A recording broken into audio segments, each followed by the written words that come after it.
So the other day, I was in the park and I saw this woman. She was staring at me. She was staring at my children playing with a white man. And she came over and she said to me, "Is that their dad?" I paused.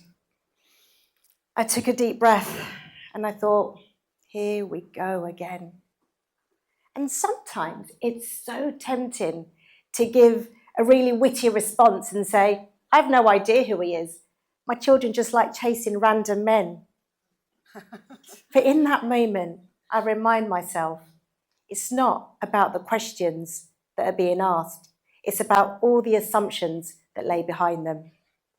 Now today, my talk is not about adoption. My talk is about love. It's about identity and the courage it takes to redefine what family really means. So let me introduce my family. My husband and I, we're a multiracial couple. We met 7 years ago on Tinder. And we've got 2 beautiful children from Sierra Leone. Now, the journey to parenthood was nothing like we expected. And being parents also is nothing like we expected. I can tell you now, I never expected to be cleaning snot with my nose and talking about farts at the dinner table. And the journey to adoption had so many highs and lows. When we were adopting my son, the world shut down, like literally shut down, because COVID hit. And we got to know him through photos, through videos. But somehow, love found its way through the pixels. Then 6 months later, we adopted my daughter. And this journey was really tough. She was critically ill. Doctors told us to give up, let go, babies like her die. But when you love someone that much, giving up isn't an option.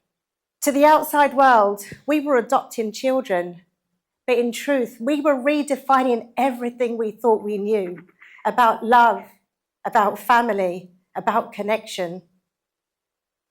And today, I'm happy to say that we're a happy, healthy, a little bit crazy family of 4.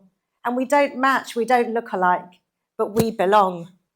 And sometimes that's the most beautiful kind of family that there is. The way that we talk to our children, the words that we use, really shapes the way in which they see themselves and the way the world sees them. So today, I want to explore 2 really powerful forces, language and mindset. First of all, I want to ask you, have you ever felt misunderstood? Has anyone ever just misjudged you because they didn't really understand your story?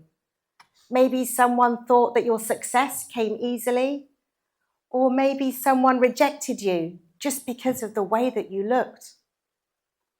And that's how it feels for us when someone just randomly comes over when we're just enjoying ourselves in the park and says, "Is that your dad?" Now, the problem is our mindsets are shaped by really outdated beliefs. I used to believe that adoption was about just giving a child a home, but it's so much more than that. It's about nurturing their identity, giving them safety, giving them a space, a place where their story and their culture can be respected and not rewritten. People still see adoption as a rescue story, as charity. They believe that all adoptees are orphans. And they still see people like us, adoptive parents, as saviors. And I can tell you, it's not like that. There's pain, there's heartache, there's love, there's connection, there's suffering, all of it. And it never ends. And people still see family as something that's rooted in DNA, in genetics, that people in the family have to match, have to look alike to be real, instead of something that's rooted in presence, belonging, and unconditional love. And this kind of mindset, it lives in all of us, unless we choose to consciously challenge it. And our mindset doesn't live in silence, no. It speaks. And it speaks loudest through the words that we use. And we may not realize how powerful a single word can be until it lands. It's on a child's identity like a stamp. And you see a child's eyes welling up with tears.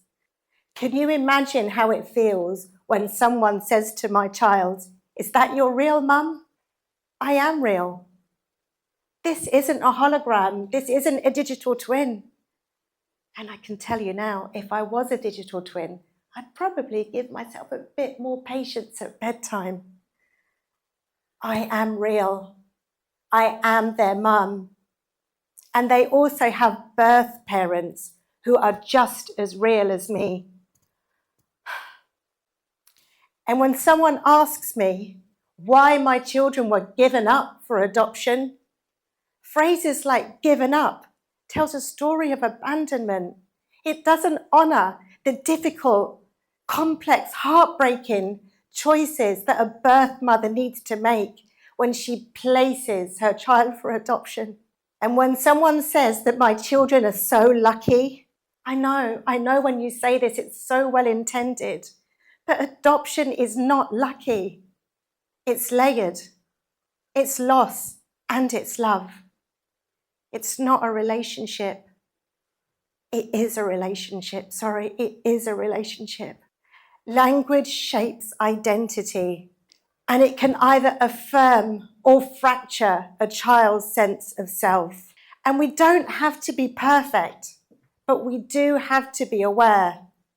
And I don't know the exact number here, but I can tell you that there are over 500 families that we're aware of in the UAE that has adopted. 1 in 25 families in the US includes a child that was adopted. And globally, hundreds and thousands of children are adopted every single year. So the chances of you bumping into a family like ours is pretty high. So next time you're at the park and you see a family like ours, you can come over and say, "Is that their dad?" But before you do that, I'd like you to consider 3 questions. Does this language I'm using make the child feel safe? Do these words respect the child's story or rewrite it? And 3, would I say this if the child was listening? Because often they are. That's 1. Does this language make the child feel safe? Do these words honor their story?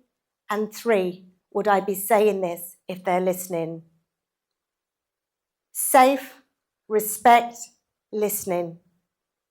And once you've asked yourself those 3 questions, you may choose to say nothing.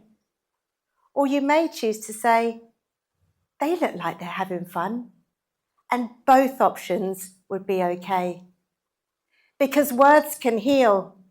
Words can say, "You belong here. You are seen and your story matters." And at the end of the day, we all want one thing: to belong. So ask yourself, what outdated beliefs are you still holding on to about love, about family, even about your own success?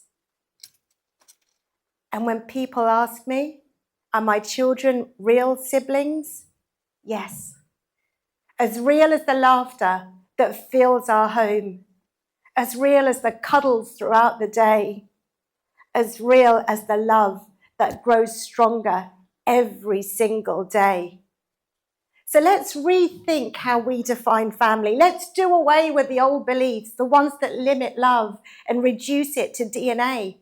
And let's write new beliefs, ones that are rooted in the truth, in belonging, in fierce, unconditional love. Because once we start to think differently and speak differently, we don't just change perspectives. We start to create a world where every kind of family feels seen, safe, and celebrated.